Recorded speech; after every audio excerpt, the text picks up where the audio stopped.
When we launch our startups, we have a vision and a mission for the outcome, right? But as technology changes and our customers' needs shift, so must our businesses. Our guest has been navigating his company for over 10 years, and he's had to pivot and grow as a founder right along with the advancements of technology and the needs of his customers. Oh, we're going to learn a lot about going with the flow today. Stay tuned for the Startup Life live show. Let's glow, everyone. Woohoo!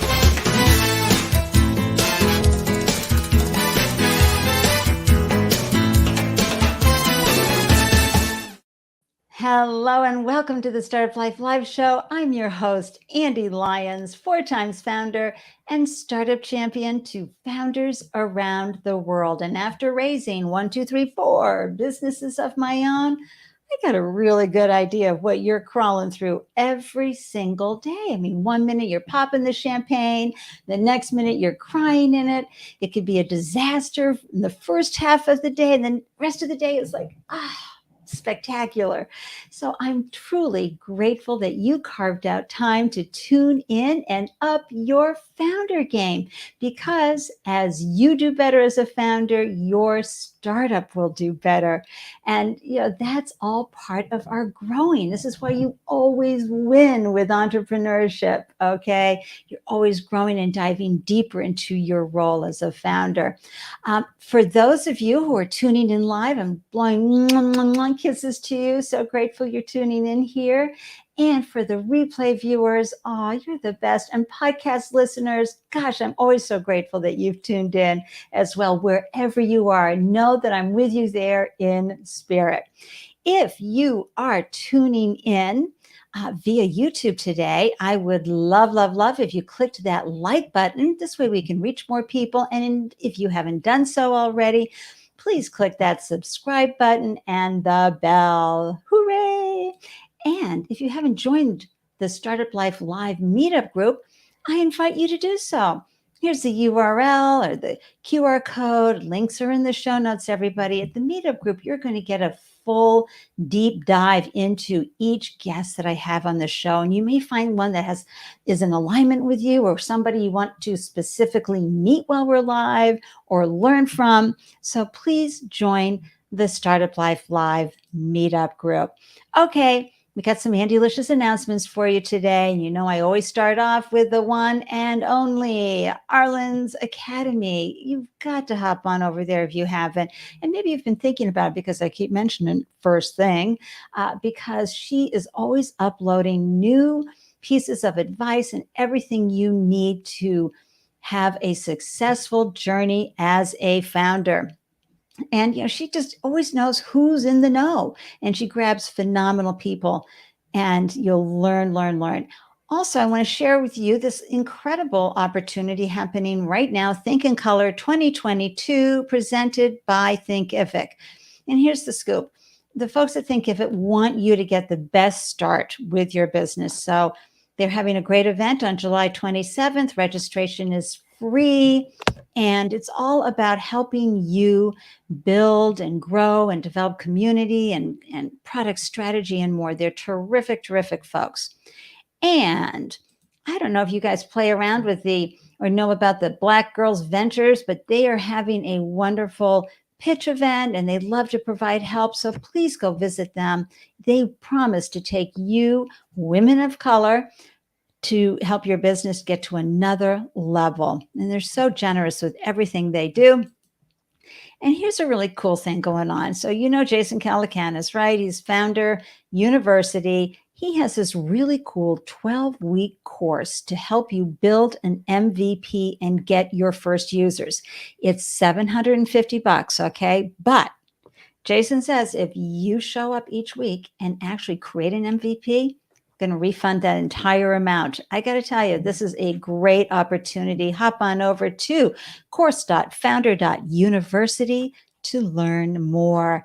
And what's a show without mentioning Scroobius? Honestly, this is such a phenomenal platform Scroobius will help you create a video pitch deck. And you folks, investors want to get your vibe, all right? They want to pick up what makes you so special. Scroobius helps you with that, and they're going to help you meet a couple of investors along the way, because investors are always excited to check out the founders that are part of the Scroobius community. And speaking of Scroobius, they're having a really cool event coming up, Black Founders Demo Day. So please visit blackfoundersdemoday.com to learn more and apply. Whew, a lot going on in the world. I want to share just one more thing, because I know some of you are raising a seed round, right?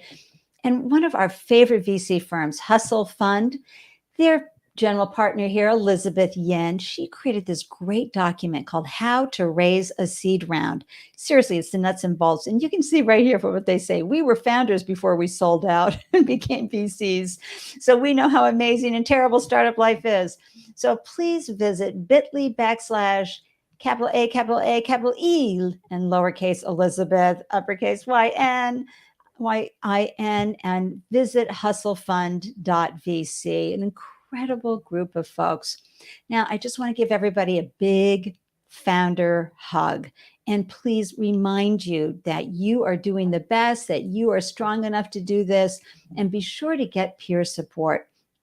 You need all the support you can get, and nobody knows better than what you're going through than another founder. And should you be on the show live, tuning in, amplify your business. These shows here, they get thousands of replays. You never know who's going to tune in, or in the podcast gets hundreds of downloads. You never know who's going to tune in. So share your brand, throw in your business name, one-liner, and URL, and we will celebrate you.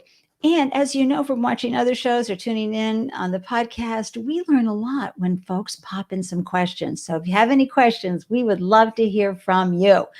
All right, so now I get to do the fun part. I get to introduce our guest. So let me grab some artwork here and tell you all about our phenomenal guest, the one and only Eli Angote. And he is, for the last decade, he has been running The Best Notary and fulfilling over 60,000 successful notary appointments while building a network of top performing notaries around the country. And with a strong background in sales, computer science, and a paralegal, he was uniquely positioned to launch this business, which he began in the Bay Area as a side hustle. So with its extensive experience and proven track record, The Best Notary goes beyond notarization and logistics to providing document quality review and so much more across all 50 states. He's going to fill you in on all the details. Let's bring him into the room. Woohoo! Welcome to the show, Eli. Yay. Glad to be here. Oh, I'm so happy that you're here and joining us today for a delicious conversation. I started off the show talking about the whole thing, the challenge of launching a business and serving the industry right there at that point in time, and how things change. And so I love that you're joining us to talk about what the last 10 years have looked like and where you plan to go and how things have evolved. We're going to pick your brain, something fierce. Where are you hanging out from today? Reporting live from Menlo Park, California. Literally right off of Sand Hill Road, which is where all the big VCs live. Here we go. And everybody, you know what we're talking about there, right? It is where it's happening, in Silicon Valley. I mean, really, Eli, you are surrounded by founder genius and founder money, right? That's right. I'm looking for it. So if they're listening, hey. All right. And hi, Cinephile. Good morning, and good. It's afternoon where I am, but it's good morning where Eli is on the west coast of California in the Bay Area. So happy you could join us. So Eli, we found each other how, on Twitter? I think it was Twitter. Yeah, I think I was researching some venture partners off of Republic's list, and we crossed paths. I sent you a DM on LinkedIn. It took a couple weeks, 3 weeks, but eventually we got on a call, and the rest, as they say, is history. I love that. And folks, if you're not on Twitter, come on. Founders need to be on Twitter. You can keep your business on Instagram, LinkedIn, everywhere, but you as a founder need to be on LinkedIn, hopping on investors' feeds and other founders' feeds. It is a wonderful community. Okay, Eli, let's talk a little bit about your origin story and your launch story. Please share with folks why you were compelled to launch this business and become an entrepreneur, and how you started off as a side hustler. And also, were you like, is this your first time even thinking about having a business, or did you have role models growing up? Or I always like to find out where you hustle in product in third grade. Take the stage. Absolutely. Thank you, Mandy. So I've always loved computers, which is why I came to the US to study computer science back in the year 2000. So I remember being back in college, and I think I had a little idea to start an outsourcing company with a fellow student to basically provide software to retail stores to help them with their inventory and checkout. So that didn't work out. I think it was named Solvexicon. So we're going to be solving this technology challenge. This is back in the early 2000s. And then I had also at a gig during college working as a tech support agent, and I met someone who planted the seed about owning your own business. Um, and I think he got me to read Robert Kiyosaki's book, Rich Dad Poor Dad. And that was a Yes. big eye opener, right? Like, what was the big takeaway for you as far as just creating generational wealth? What was it? It was, I think, a little story about, either you could carry buckets of water or you could build a pipeline. That way the Yes. pipeline works for you. You don't have to be the one doing all the work. So I think that really kind of got me started to think about how can I become my own boss? How can I not, have to be subject to someone else's Whim. whims? That's right. So it took a while. I moved to California back in 2004. And I think after doing a few sales positions, I ended up in the mortgage business. And in the mortgage business, as you know, there is a very significant notary component because every Right. single, transaction has to be notarized. Purchases, refinances. And my manager at the time, Cisco Punsalan, wherever you are, I want to thank you. He basically told me he had paid off two cars with the side money. Besides him being a kind of a manager at a mortgage company, he basically paid off two cars. And I was like, wow, I need to get my notary license so I can make a big side money, right? Who knew? Yeah, and that is what became my initial $600 investment. 300 for the notary license and 300 for a printer that still sits in my office in San Mateo. Oh my And and the best Bay Area notary was launched. So it was just me, right? Being, God. a great notary on demand. And initially I did real estate signings like most notaries do. And I Mm-hmm. said that 90% of new notaries, they enter into the real estate track because that's the most easy to enter. It's more commoditized in the fact that it's a standardized process. We know how many documents are there. We know there's a lot of demand from title companies and those who work with them. And that's kind of what eventually became a team of six in San Mateo doing crazy numbers just out of the blue, right? Wow. And did you stay in your gig and had a team of six? Did I say what? Did you stay in your gig, working, because this was a side hustle initially, right? So did you Yes. stay working for someone and then had a team of six, or did you have a point where you said, okay, I can really like stop this day job and do this full time? So I definitely left a big chunk of kind of what happened there. Thank you for asking. So initially, it was just me driving around in my Hmm. green Toyota Corolla. I still remember that lovely car. And I was on vacation, I think in SoCal, with my cousin Nellie, Yeah. and my phone wouldn't stop ringing. This is kind of early on. My phone would not stop ringing. So I had to basically start to find other notaries to help me out because I was in LA on vacation. I couldn't be in the Bay Area. And that is basically what led me to outsource my first notary job back in 2010, I believe. Yeah. And then subsequently, my landlady at the time insisted I hire her son, Eddie. So Eddie became, right, my Yeah. kind of commander in chief. He actually literally was in the military. So he became the person who ran the office while I Got went it. out there and got more business, built our first prototype with a developer in Ukraine that I found through, I think it was Odesk back in those days. Oh my And that is gosh. what kick-started basically the company. I've heard that when you hire that first person and you take that leap, it becomes a team of 11, not just two, right? In that early stage, that second person really helps you in a dramatic way, because now you can go beyond just working, in the business. You start to work on the business. That's one That's of the right. best, scariest and best decisions I ever made, was to Oh my hire gosh. Eddie. So Cinefil has a great question here, and this is so important. And which is, when did it become clear to you that you needed to change your side hustle into your main focus? That's really hard for a lot of founders who have created something, proved their minimum viable product, right? MVP. And now it's like, I'm afraid. When did you Yeah. know? So I was working, I think, initially, for Comcast at the time, and while I was doing my degree in Spanish at SF State. So I think it took kind of like hiring Eddie at that point, kind of part time. I brought him on Mhm. part time, and just we became so busy, Right, right? We became so busy that we had at that point, I had the resources at that point to not have to stay at my kind of job that I had at the time.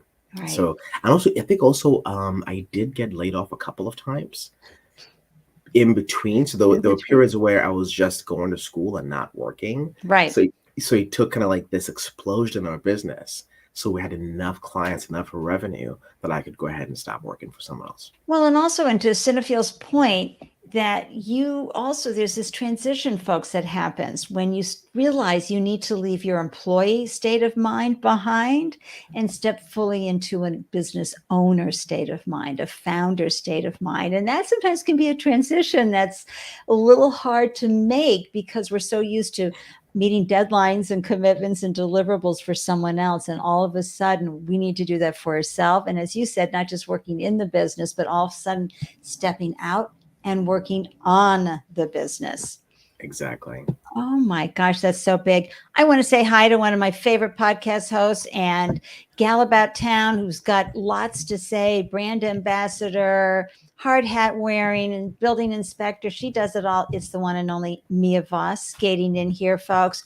And I have to always bring this up when Mia tunes in, which is her podcast, Shit We Don't Talk About. Woo woo. Go check it out on Spotify. It is amazing. You want to hear Mia talking about what is going on. Okay. So, back to our conversation. Richard wants to know, what degree in Spanish does he use that in his business today? Good to see you, Richard O. Yeah, great question, Richard. I do actually use Spanish quite a bit. So we, as a on-demand notary solution for attorneys, it turns out that a lot of people are doing business in South American countries, whether it's Mexico, Central America, and South America, and we've had to help to what they call apostille documents. So when documents are going overseas, they have to go a two-step notarization process. They get notarized here in the US, and then that document has to be sent to the Secretary of State in that state, so they can check to see whether that notary signature matches what they have on file. And when that is all proven, the notary's in good standing, they will apply what they call an apostille, which then can be used by the overseas government to validate that document. So in transacting with other attorneys and clients in other countries, it came in super handy, not just to be able to speak Spanish, to talk to the people on the other side in a language I can understand, but also we were able to translate some of these documents Yay. as needed. So it's another kind of a revenue stream that we got from that ability to understand and be able to communicate in different languages. And I love the name The Best Notary. And now you're talking about you had to learn Spanish. I mean, English is not your first language, is it? It is not. I grew up Tell, in tell- Nairobi. yeah, you grew up in Yeah, Nairobi. Tell everyone about that and how you absolutely. transitioned to the US. Yeah, I grew up in Nairobi, Kenya, which is the capital of Kenya. It's a pretty big city, 8 million folks in the greater Nairobi area, and I grew up trilingual. So I spoke not just English, but I spoke Swahili, which is the Yeah, national language. If you know what Hakuna Matata means, you speak a little Swahili. It actually yeah. means no worries. And I also spoke Kikuyu, which is my native tongue. So I grew up Oh, trilingual off the bat. So I think I have a thing for languages, which is why you know clearly. Yep. Ended up pivoting to adding Spanish. And also, before I came to the US, I did take 3 months of French, which means now I had this base of French, and French and Spanish kind of have a lot of similarities. The verbs conjugate very similarly. If you say So I so. so they're all what they call romance languages. So I now also speak some French as well. Actually, pretty decent French, I want to say. And you speak amazing English as well, given it's not, although you did grow up trilingual. Correct. It's just amazing. It makes me wonder if you're a musician. I always find musician brains tend to know, have a great affinity for language and ability.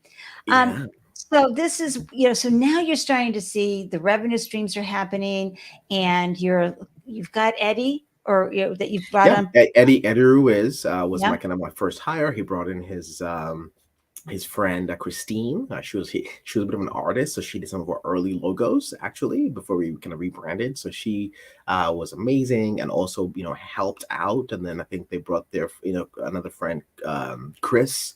The Eddie brought on.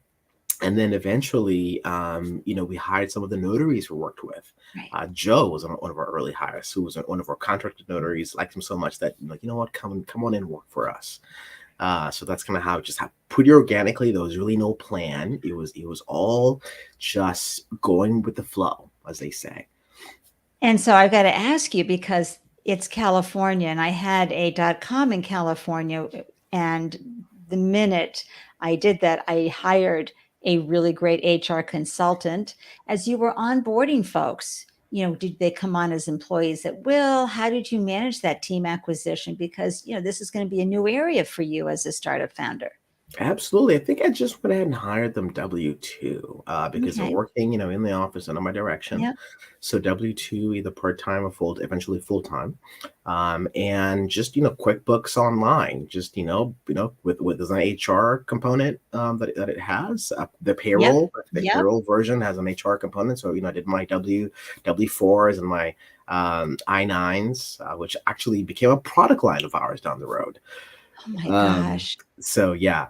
This is what can happen, folks. You start a service business providing one revenue stream, right? And service. And the next thing you know, all sorts of other opportunities pop up. That's why, Mhm. you've just got to go ahead and launch that business. It'll teach you what it needs Mhm. along the way. So as you were now, building your team, talk a little bit about those scary moments when you were pulling on a thread and that thread did not work out. Yeah, so because we've served so many clients delivering, the best notaries, right, to their businesses or to their homes, we've had to go through some of the not so great notaries out there, right? So multiple times I remember us in the early days, facing no call, no shows, kind of notaries going MIA on the day off, right? Oh, So that was a owner major nightmare. problem. Oh, it's the worst, right? I remember this one time when I had an attorney screaming, on a voicemail, Eli, how could you do this to us? You embarrassed us. Because unbeknownst to us, right, this really, really great notary that we would work with for a while, something happened that day, right? Which is why I ended up connecting with a tool called OnFleet, which gives us real-time location updates. It's an app on the Ooh, notary's phone, right? Works very much like Uber or Lyft, yeah. and we know where that notary is at all times, right? And if they haven't started their task at a certain time, we get notified. So that means that we effectively solve that problem. Also, we sent out automated text messages to say, hey, listen, an hour before the job starts, would you please confirm that you are all set to go for this job? And if you don't say something, you might lose that opportunity. So that gets our folks to be super responsive and have that real time, understanding of where they are. Okay, so I'm having an Andelicious moment, everybody. So excuse me, I've just got to play the Andelicious. Woo! I'm always talking about how founders are the best problem solvers. They really are in love with problem solving. What is this tool that you found to help solve that problem so you didn't have Yeah, to ever be feeling uncertain again? it's What's it called? it's called On Fleet. On So Fleet.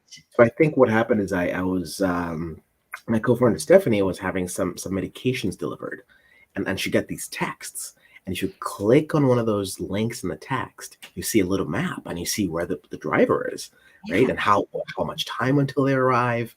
And I was like, this is great. I want this for our company, because I knew that, building something like that in-house can be very expensive, right?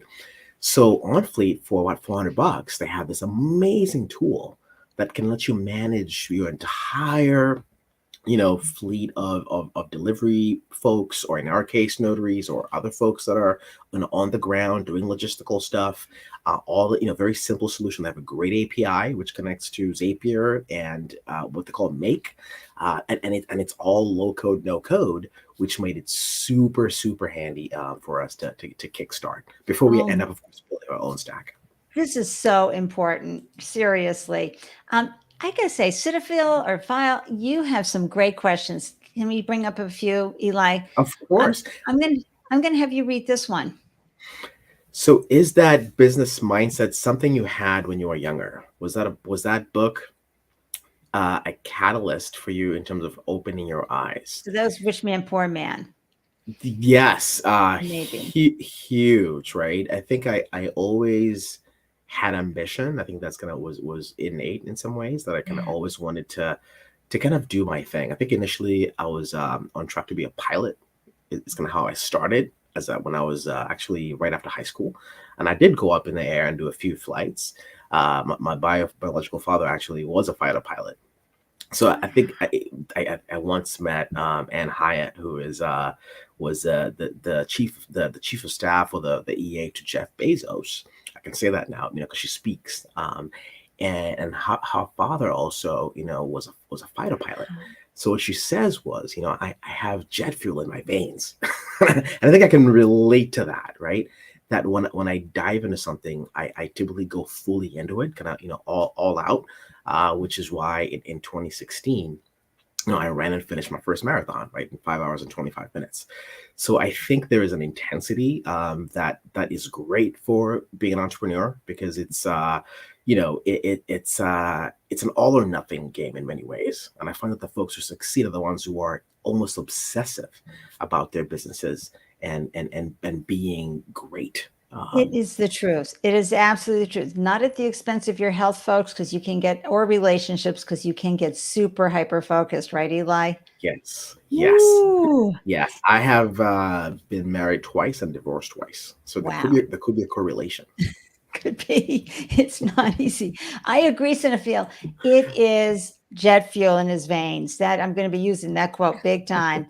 And I love what Mia says too. I love how Eli casually drops the coolest things into conversation. And then I ran my first marathon. Exactly. I was sitting there going, I hadn't recovered from the jet fuel in his veins, Mia. And then he's like, he ran a marathon. So of course I'm thinking of George Jetson and that whole goes. That's so important. And because you've been in business for 10 years, I'd love for you to talk about what customer acquisition looked like when you started. That name alone would get you calls all over the place, of course, and people pinging. But what did it look like then in 2011, 12, 13, 14, 15? And then talk a little bit about what your customers taught you and what customer acquisition looks like today. And I bring this up, Eli, and for everyone listening and watching, because we need to always keep our ear to the ground. We need to be listening to our customers and be very flexible and fluid with our businesses, because the times change so fast. I mean, if Eli had launched The Best Notary in, let's say, 2008, right before the real estate crisis, or if he had, would he have been able to find that wonderful app on Fleet then? I don't think so. So there are things that happen along the way that enhance our business. Back to you, Eli, and answering that question about customer acquisition when you began and what it looks like today. Absolutely. So early days, I think I relied heavily on Google, right? Even though I had some initial traction from the companies who outsourced to us, there were other intermediaries and what they call signing services who normally service the real estate sector. Mhm. I think it took, I did work at a startup called HomeGain.com. So before there was Zillow, before there was Trulia, there was HomeGain.com. And they helped real estate agents access Okay. those who were looking to either sell their homes or buy their homes. So we had two products, BuyerLink which was basically leads for those who are buying homes, and Source for sellers, which is basically leads for those who are going on Google and typing in what's the price of my home. So the whole business model was selling the first page of Google to these professionals who were looking to meet those people on the other side. So I took some of that knowledge and I began to find what are the sites that come up when you type mobile notary near me. So, and that's what got us out of the real estate game, because we got into none other than, the venture community. When their, assistants in the office were out on maternity leave, they had to get their documents notarized. So we began to be called into their offices to do those jobs, and also to their homes of these, investors and other, high net worth individuals.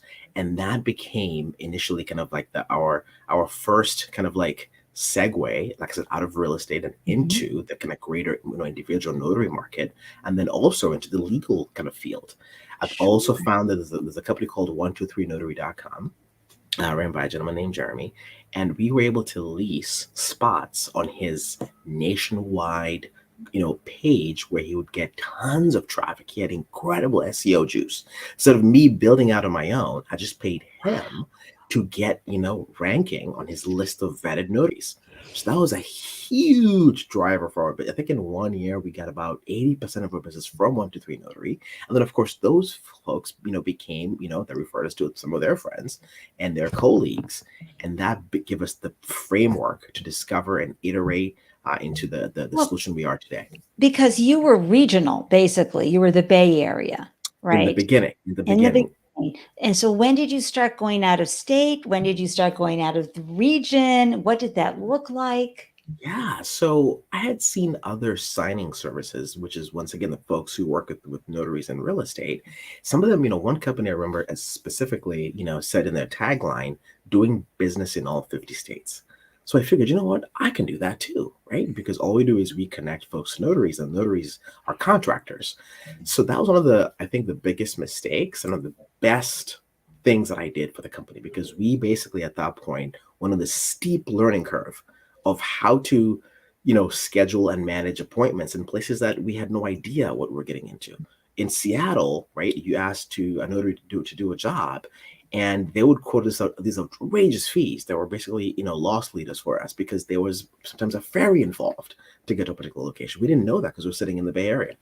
In Louisiana, the notaries there are basically pseudo attorneys, and they charge way more than regular notaries. In some states, like where you are, these are attorney states, which means that when you're doing a refinance, an attorney needs to be present. That's right. Which adds to the cost. So we made a lot of mistakes. You would think that in downtown Manhattan, it would be easy to find a notary, but sometimes it was almost impossible to find someone available at the right place, the right location, the right skills. So it was a very steep learning curve. And so to understand better, your job was to find great notaries in those locations to bring them onto your team so they could fulfill and deliver the services of the best notaries. Well, with sites like 123 Notary, thankfully, right, these were already pre-vetted notaries who are simply on a list. All we do is just vet. The vetting, because they're all willing to do business, they've listed themselves on these websites. We just have to make sure that we feel confident that they will perform and do the job right. And typically we give them a small job, and then we see over time how they perform. And those of you who are out there who have a challenge very similar to Eli, which is you're onboarding customers and you're onboarding talent, meaning you're managing as the conductor. Okay, notaries, sing or dance or play that instrument, and then you've got customers. Here you go. That's a lot to be managing. How did you figure out that balance of managing the notaries, which is a completely different animal than your customers? I think it's just a mistake at a time. And okay, so we had notaries not show up. Let's get these text reminders and get the On Fleet app. Okay, a notary refused to notarize something because they didn't like that it was in a foreign language, even though technically they were fully able to do that at their discretion. So what do? Let's screen them ahead of time on a Zoom call and ask a few questions like, tell me about how you deal with conflict. Give me a tough situation that came up and how you dealt with it. Some notaries would be like, I don't need to take this call. I don't want to answer that question.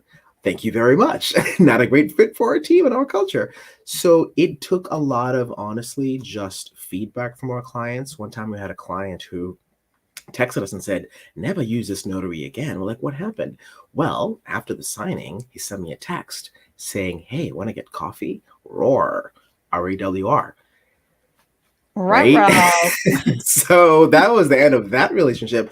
So it just took, honestly, lots and lots of, sideways thing, that's how you learn. They keep saying, Oh, fail fast, fail forward.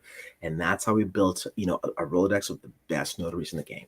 oh my gosh. And I'm having to stitch that on a pillow moment, folks.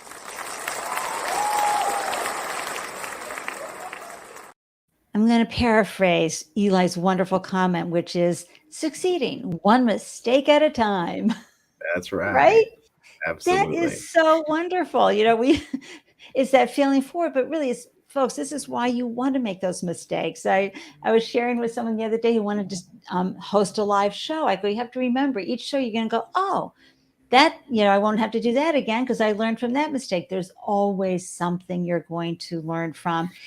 And it's a mindset, right, Eli? Exactly. Yeah. And it's the resilience to stay in the game. I think Arena is one of my LinkedIn friends, and we keep saying, are you staying in the game? Because it's hard. It will test you. There will be, failure. There will be people who will disappoint you. There will be rejection, which I like to call redirection into something which actually serves you better. So I actually recently gave a talk about that to my Provisors group, which is a group of attorneys, bankers, and CPAs that actually has become our biggest and best customer acquisition tool. So we basically, thanks to being in this group, have earned the trust of hundreds at this point, right, of estate planners that we now have access to, because that's our latest pivot. So Mm-hmm. now we've become, right, outsourced document execution for estate planners, because we do more than just notarize their documents. We will prepare them for signature. We will coordinate the signing of the logistics with the signer. We will record their deeds all over the country and also assemble their binders for their clients. And what's great about that is they get to outsource this task instead of trying to have a team of people doing that. And it takes their eye off the ball of what they need to deliver. Yeah, we're talking about 6 to 8 hours of billable time, but they can recapture and spend working directly on things that generate revenue for their businesses, which is huge. Pure deliciousness. That is huge. So I love this. So you started off, and this is just, boy, we hear this a lot in the tech industry. And here in Boston, they talk about this all the time. When you add on something to your business model, do it so it's piggybacking on your primary skill, your primary source, your primary tech. And so with you started off in the real estate world, and then you said, ooh, I can see something over here in the venture capital world. And ooh, that of course led to law firms. Ooh, and then law firms led to, well, within that industry is a really sweet spot called estate planning. I get goosebumps, Eli. And I can't even tell you, Andy, that we got our biggest check from an estate planning firm. They basically said, you know what? We are sick of doing this on our own and struggling to find, great, a legal assistance. Just take it over and give us a huge check, which was a big leap. And it's thanks to the trust we built by being in Provisors, because, Provisors, it's an invite-only network. Yeah. And trust me, Andy, it was not easy to get in. Right, I have to put a shout out to my group leader, Christy Royce, in San Mateo too, who went to bat because she said, you know what, even though there's no notary companies in this organization, it's mostly, as I said, attorneys, bankers, and CPAs, the ABCs of business. Eli is a great connector, and he brings a lot of his presence, his knowledge, his contacts. He can add value for our network. And I had to meet the VP of membership herself for it to say, you know what, I like Eli, let's give him a shot. That was back in July of 2019. 3 years later, the $2,000 I spend per year to join Provisors has come back in orders of magnitude. And we are now set to raise capital to scale our offering. I want to say it's thanks to this narrow, circle of trust that afforded us all of this access to learn quickly and to build this whole product for estate planners. I'm trying to pull up the URL here so I can share with everybody. Provisors. It's the largest. Provisors.com. Yes, it's the largest networking. What did they say on Google here? The largest networking organization for trusted advisors. That's a big deal that you got into that. I'm going to pop that link in because I'm sure there's somebody out there in the world who is going to tune in and go, what is Provisors? So let me just pull it up here on the screen as well. Yeah. Provisors.com, everybody. This is wonderful. No, Can I the only caveat there is that, it is cheer you on for that it one? you do have to have, at least, 10 years of experience in your industry. So Okay.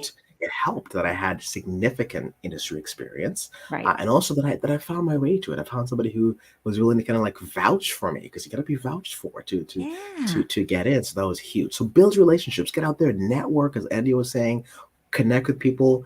Social media is a great way to just touch a lot of people at once. That's right. In some sense it's a contact sport, right? Growth is a contact sport. You got to get out there. That's right. And folks will leverage it leverages your business for you. And even for the introverts, there are ways to network for introverts. Trust me. So I just want to pull this up too. Thank you, Cinephiles. He says, or she says, we don't know the gender. They say this is a great interview, both interviewer and guest. Thank you. Yay. Thank you Thank you so so much much. for that wonderful feedback. We're here to serve founders. We need to hear each other's stories and learn from what we're going through. And this way, you're not alone. You've seen Eli and how he has, succeeded by making one mistake after another so that he learned how to refine and reiterate his business. How did you fund it all along? Have you been bootstrapping up until now? Yeah, great question. So, off the bat, we had strong revenue, which I said it was very accidental in some ways. Yeah. Obviously, I knew something about how to connect with people and how to make sure the customer wins. I think that was something I learned across my kind of like sales training. I did work in sales for some time, Yeah. but I think it was in 2013 that I was at a meetup about giving demos. And this gentleman said, "Wow, you've got a pretty cool business. I want to learn more." We sat down and had a conversation. He says, "You know what? I've got this mastermind group I'd like to invite you to." This is a gentleman who, was an angel investor. And he said, "You know what, Eli? I want to give you a check. I want to buy into your company. Okay. But first of all, you have to incorporate." So I was a sole prop at that time. Mm-hmm. So I don't think I really saw kind of the potential, right, to build something really massive. And it took, this early mentor, right, to not just bring me into a circle, this mastermind of four really great businesses. One guy was a Harvard guy doing like some kind of like high end, physics imaging, cell research thing. And I'm like, how did I end up here with these really amazing folks, right? So he gave me a $2,000 check and became my first angel investor. I wasn't even looking to Yay.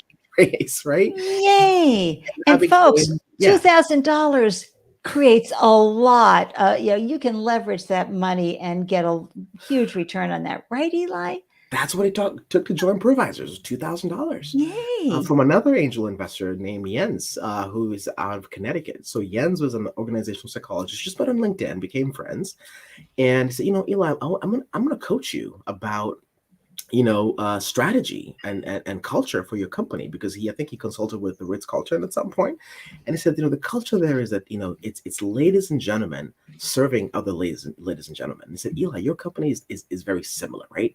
In some senses, you're a high end kind of concierge level, provider of notary services," and he eventually also became an investor as well.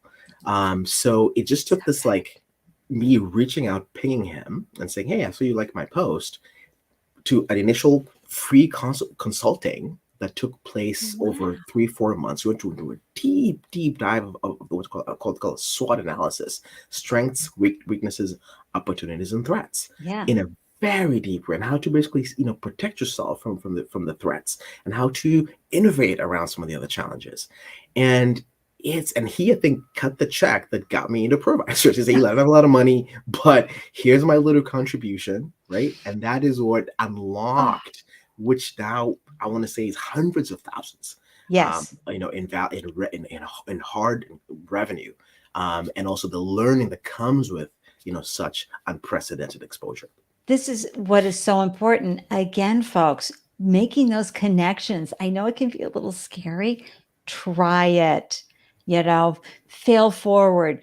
succeed one mistake at a time. Do it. It is worth it. You never, ever know who you're going to run into or what's going to happen from that connection. I love that story, something fierce. And Richard, oh, you are right. Stitch that on a pillow. Growth is a contact sport. Agreed. Yes. Oh my gosh, I've never even seen it that way, but now you're absolutely right. You got to take that ball Mm-hmm. down the field.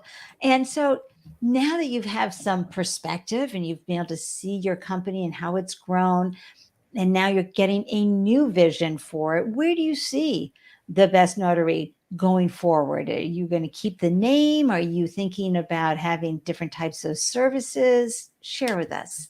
Yeah, so the name has kind of made it a little hard when pitching because it does kind of bracket us into a Yeah. notary company. But the reality is, we are connecting folks, right, to other trusted folk, trusted people, right? And in some sense, I think I had this early, idea to that we're launching THAAS, THAAS, a trusted human as a service. What can our trusted people do for you, right? Which leads us into the gig economy, which is a huge universe, thanks to Uber, and of course, other apps, Instacart, and other tools, which allow folks to sign up and earn, money for, specific finite tasks. So when it comes to soft skills and things that are a bit more personal, there's a huge gap in the market. And TaskRabbit took this on, right? With Mhm. this kind of tool where you can just go on there and say what you need and they'll match you with someone on the other side Right. who can do it. But eventually it became mostly a furniture building service, which is why IKEA bought them a few years ago. I don't know if folks Right. knew I that. hadn't heard TaskRabbit for forever. I went down Yeah. a memory lane for a second. And we did use it ourselves for a few things, right? Like when I couldn't be in the office and we became a remote first company, I had someone on TaskRabbit go to the PO box, pick up the mail, go to the office, get the key from the lockbox, go to the mail, stop, come back, scan the mail in, put deposit checks in the bank, and then bring the key back and lock it, right? Because they're trusted folks. Right. So we see ourselves layering on tons of additional services, right, to make dealing with documents easy, which is why I played with the domain Docs Easy, Doxeazy. I But guess love what? it. Andy? What? Docs means to expose someone's private information in a malicious way. So one of our board advisors during a meeting said, Eli, I don't know if you want to use, the term docs. Oh So what my God. I went to the dictionary, and I'm like, sure enough, there it is, doxing. Right. I think when someone wrote about this, there's a company called Yuga Labs. Yuga Labs Uh-huh. is a big crypto kind of NFT company, Yep. right? They raised a ton of money really fast, and they were very private, right? Nobody knew who the people were behind the company, right? They had this kind of like kind of ape logos, right? The Board Ape Yacht Club.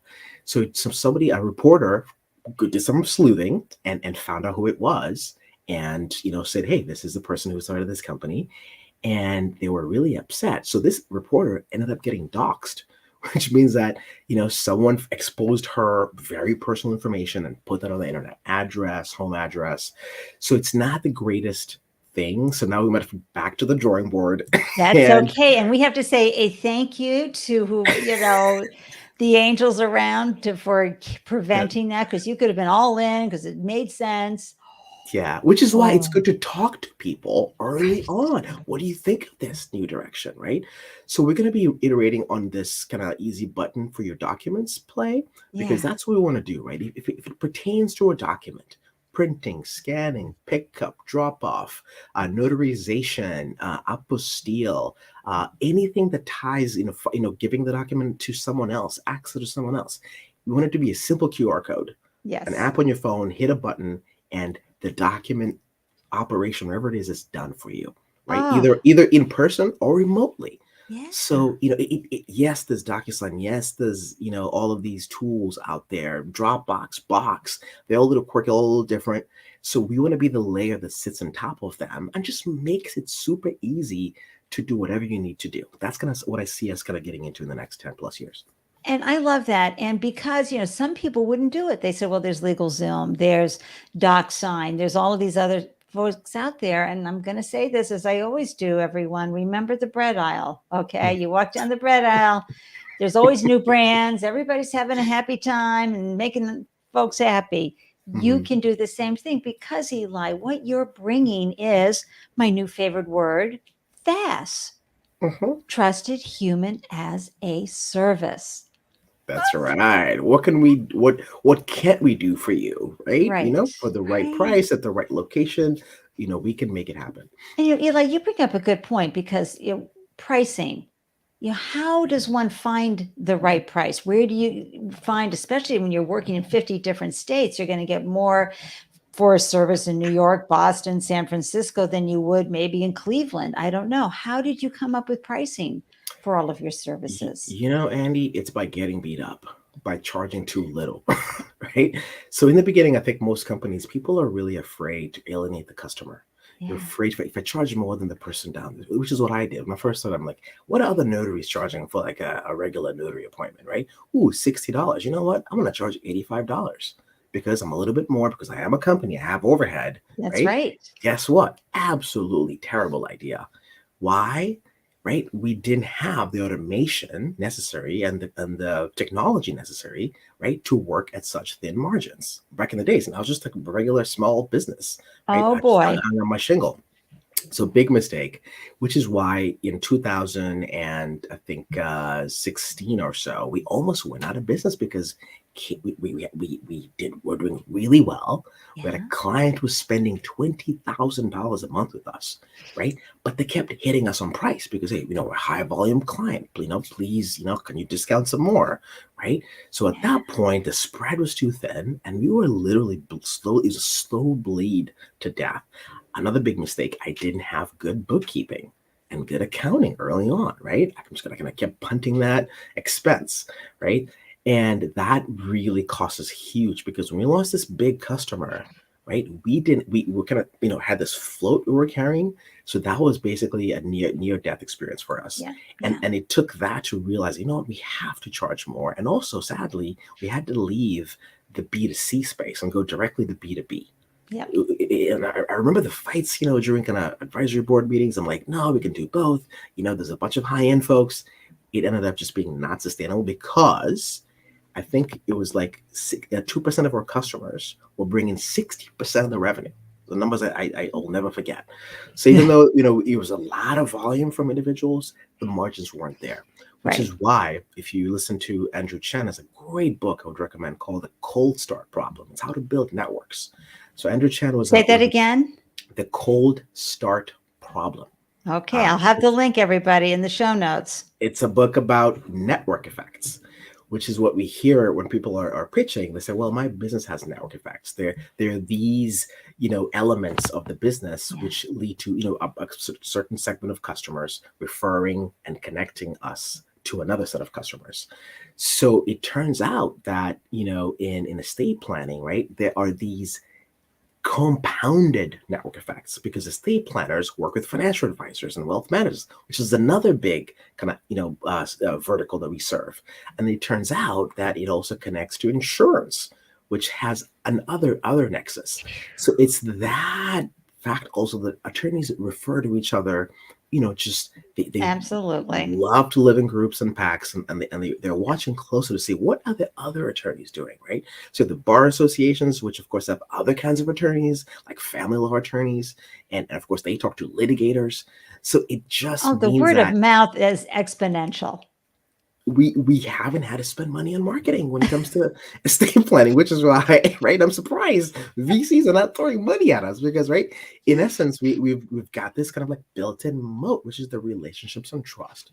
Another thing that's important also is that we're handling a lot of sensitive information, and people are less Right. likely to want to offload that or switch vendors to someone else. So it's a built-in kind of protection from a competition that we're Right. very happy about. I got to tell you, I'm just going to have to play the founder journey. Woohoo!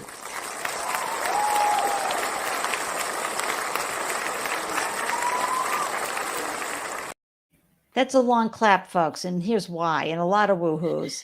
I mean, that last 5 minute segment, so important, founders. First of all, talking about pricing, right? Well, what are other notaries charging? Okay, we'll charge that. it's all about the margin. You have to work backwards from what makes you profitable and sustainable. Then that's what you're going to charge. As volume increases, if you have product, or as you get more business, then you can adjust, but charge the top dollar first. You cannot have skinny margins. And secondly, we hear this all the time. 80%, 60% of our business comes from this 2% of our clients. Okay, that's a really important number, and understanding that you want more clients like that 2%, not the rest. And so going after knowing who you want to get in that customer segment and bringing them in. And Eli and his team made that tough decision and thanks to his advisors, of letting go of the B2C, where the B2B is going to help you scale more. And just such great advice, Eli, for founders in that segment. Thank you, thank you, thank you for that. And what are you looking for funding right now, and how do you plan to use it? Yeah, so we're currently raising $500,000 Mm-hmm. pre-seed seed, depending on kind of who you're talking to basically build our platform, right? Kind of this kind of true notary marketplace. And also to hire some key staff to help get us to the next level. So we need to streamline our entire operation. We need really great dashboards. We need to minimize kind of the strung together, the hacked together tools that we're using right now with APIs to do what we need to do. So bringing that efficiency and minimizing kind of the human kind of contact, right? The Flintstoning we've had to do over the years, right? Means that now we can onboard not just 10 clients, we can onboard 100 clients, right? Now I feel like we have this kind of wait list, a soft wait list, because we have such a great product, right? It is so thorough, right? When I'm going to turn is like, Eli, man, I wish I'd met you, a couple of years ago, because I could have actually taken vacations. They do everything themselves because they can't find a solution that they can trust. Right? And the THAS, they don't have the THAS. That's right. So I feel like it's like the Quan from the movie, right? You are the THAS, the trusted human as a service. Yeah. And it basically means that once we have this capital, right, we can also, right, hire folks, right, that we feel, right, are typically overlooked. Yeah. That's another big part of our mission, right? I'm an overlooked person. I think when people see me, right, they don't imagine that I would be the kind of person that would, right, build, a unicorn or more, right? So, and it's a documented fact that, folks like me, right, and women get 2% of the venture capital out there. So it's been painful to get those no's, but I see them as redirection to folks who really will resonate with what we're doing, what the mission is, and just to look at the numbers, right? We did $383,000 last year. That's $383,000 in revenue. Yeah, right? A lot of folks are getting a lot of money for idea stage companies. Right. So I know that you have the traction.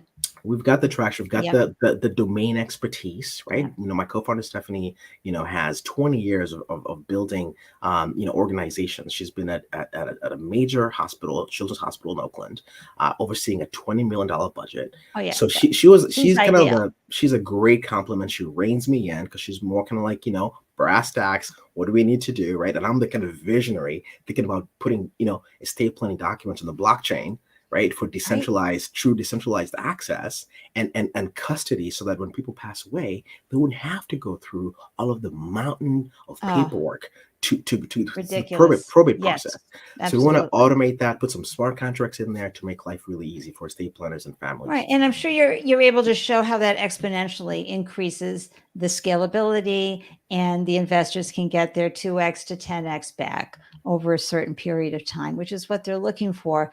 But I'm just going to reach out to the community. If you have any investors that you can introduce Eli to, please reach out to him. We have all his contact information will be in the show notes. We're here to open doors and add wind to each other's sails all the time. And I love that you're going to raise the capital. And I love that you've worked out all the details now. And it really, these are the mistakes that a lot of investors pay for while the founders learn. You've made them all. You know exactly where you're going, and you're part of the Provisors group. So this is amazing. I know. Hi, Stephanie. How are you? She says, I'm sure Andy would love to hear about the pivot to remote online notarization. You know it. It was just such a great story.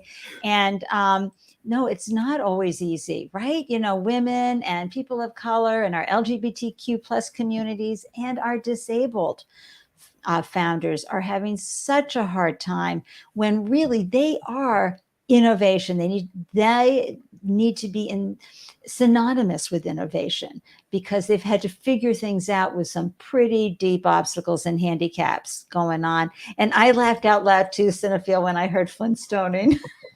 When they're running, right, with their feet, the car with the. I have a bunch of new favorite words from this conversation. Oh my gosh. So I love asking folks along, these last few questions, Eli, because it's really about the founder journey and how we're growing as founders. So first of all, I'd love to know and have you share, how are you measuring success for you today? And where do you think that success will look like going forward? And are you using your measuring tape for success? Absolutely. So we have this metric, right? You've heard of OKRs, right? Objectives and key results, right? So at the Best Notary, right, we began, when something goes sideways, right? We used to call them deviations, right? Because the customer is experience deviated from what we wanted, right? One of my coaches, Corey Levenberg, said, you know what, that makes those who make mistakes kind of sound like deviants. Maybe you should do something else. And we came up with this thing called OTGs, opportunities to grow. Right. Okay. So even though something went sideways, it's basically a learning experience, right?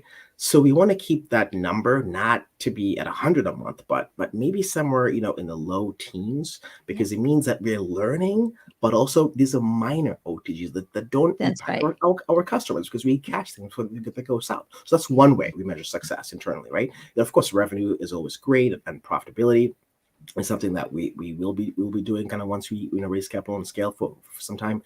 But also we want to create jobs. And one of my ambitious, I'm in a group called Entrepreneurs Organization, or EO. It's a great group, right? And they have this thing. A friend of mine from here in Boston is a member. Oh my God. Yeah, I'm in the accelerator. So I'm trying to get to the point where we're doing $1 million or more in revenue. And they've got this concept of a BHAG.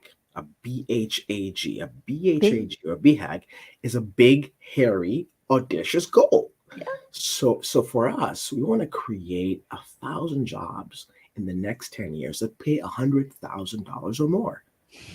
See, because I love that you attached it. I love that you attached a number to that. Can we just give a hey, woohoo? Seriously, because it's one thing to say we want to create 1,000 jobs. No, we want to create 1,000 jobs where that person can live and feel proud of not only what they're doing, but they can afford a home. Bertie was talking recently just how you can't get a home nowadays on salaries. This is so important. And Peter in the UK, how are you? He's saying UK lawyers' fees are very high. I will try a notar. Okay. Yeah. That's a wonderful goal. And I know that justice is so important to you and equality is so important to you. Talk a little bit about how that value inside of you shows up in your work. So Stephanie, who came online with us about 3 years ago, she's a child psychologist by trade. And she has been at her company, Children's Hospital, for the last 17 years. Yeah. And by talking to her, I learned about a whole breed of professional. These are folks with PhDs, okay? And some of them will stay at their jobs for 40 plus years. I was like, that's my entire life. Who is the kind of person who doesn't monetize their PhD, right? And goes to a big institution, right? And makes a ton of money. It was like, why would somebody do that? And I realized these folks are mission and purpose driven. It's not about income and money and the nice things in life. They're there to help these families who typically are the forgotten, right? Low income families on Medi-Cal who have gone through some of the worst trauma you can imagine. Autistic children who struggle to just show up, in class and get, education.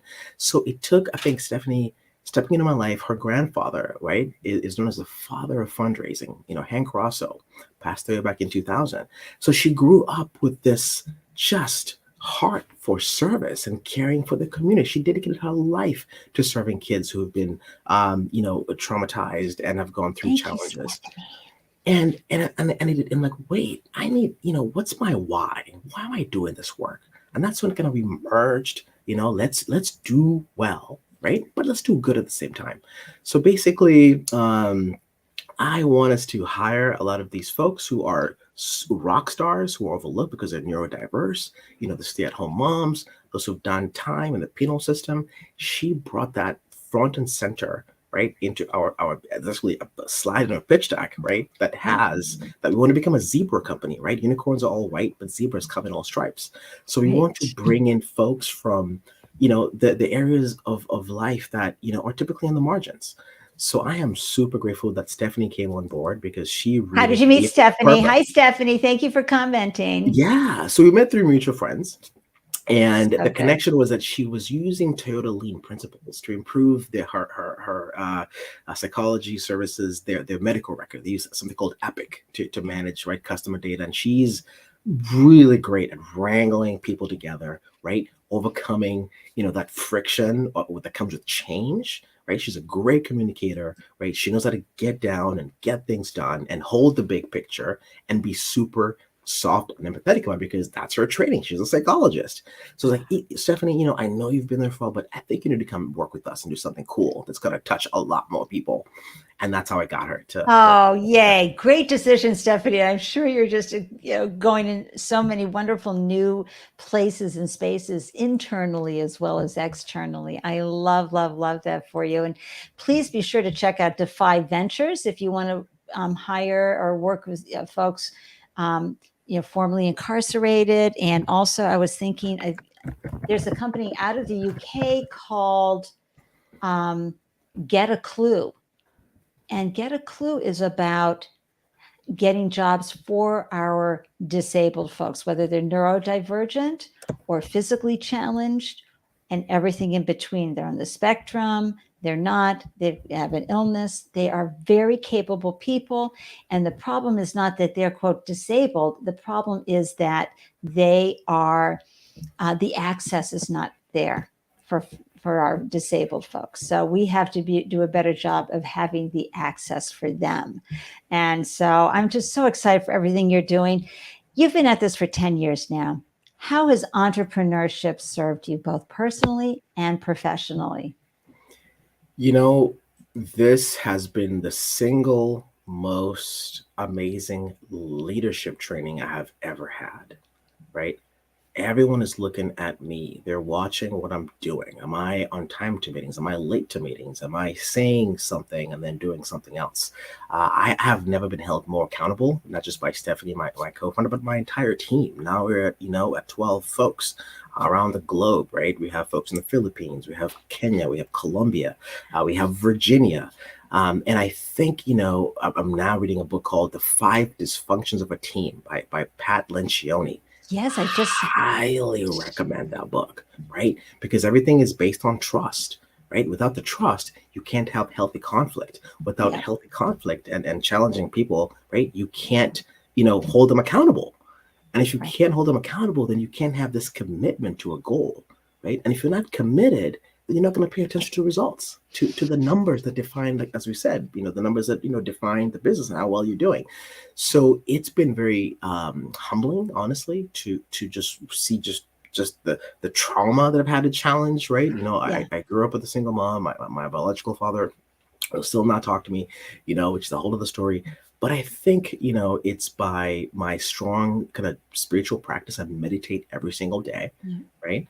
And, that quiet time, right? The investing in education and reading books and listening to podcasts has really helped me, see those blind spots, right? I'll be aware of those blind spots and also to develop more empathy because we don't know. I think it was the CEO of Spotify who said that, be kind.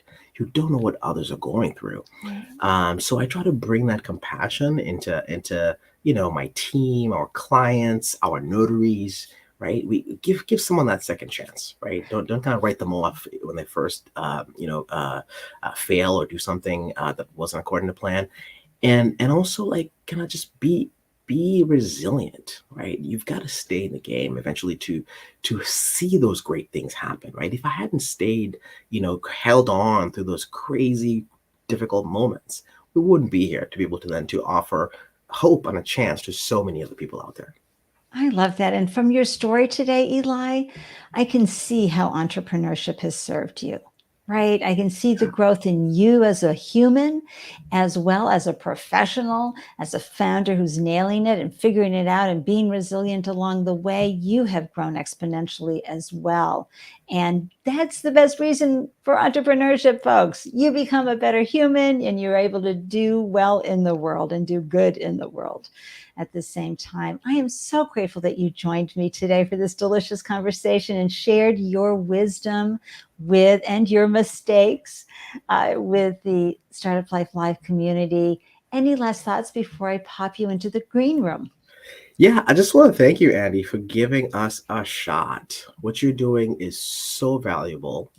It is such a great service to humanity because, right, it is at this nexus, right, of unlocking the next generation of creators, That's of, right.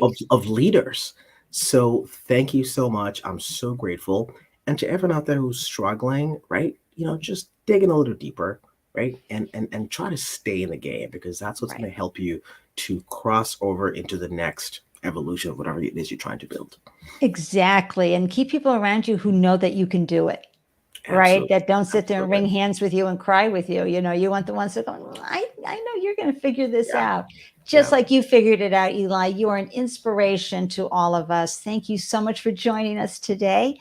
Mwah. And I'm going to Thank you. pop you in the green room and wrap up real quickly here. Oh my gosh, I just loved every piece of the story and Eli's ability to share it in such meaningful ways so that I hope you're able to understand that this founder journey is a process and that you do have the ingredients to keep getting through it. So if you're having a hashtag why bother day, you can just tune into the Startup Life Live show and hear another founder who figured it out just like you're figuring it out. You are so not alone. So let me share with you who is coming up on the show on Friday, July 22nd at 12 p.m. It is the one and only Catherine Gray. Yay! You talk about someone who's changing the world. Producer, author, speaker, and the founder of She Angel Investors. Catherine is really changing the landscape for folks. She Angel Investors is a multimedia platform designed to connect women to funding and to encourage women to become angel investors. And they do this through their podcast, films, books, e-course education, and events. And Catherine's focus has always been on empowering female entrepreneurs. Her passion is to utilize the multimedia platform to fund women so that we can level the playing field. And wow, she is all about addressing the female founder funding gap. And we know all about that. And it's the same with people of color. We need to get that gap dissolved. Everybody should have the opportunity to get funded. Okay, so I know, be sure to join the Startup Life Live meetup group so get all the details, all the links. You can join us live or via replay. And until next time, please remember, this is just so important. We were talking about this with Eli. You're braver than you believe. You're stronger than you seem. And as we say here in Boston, you are wicked smarter than you think. You've got this. I can't wait to see you next time. Thank you so much for tuning in, blowing you kisses, mwah, mwah, mwah, and wishing you a delicious day everywhere you glow. Cheers.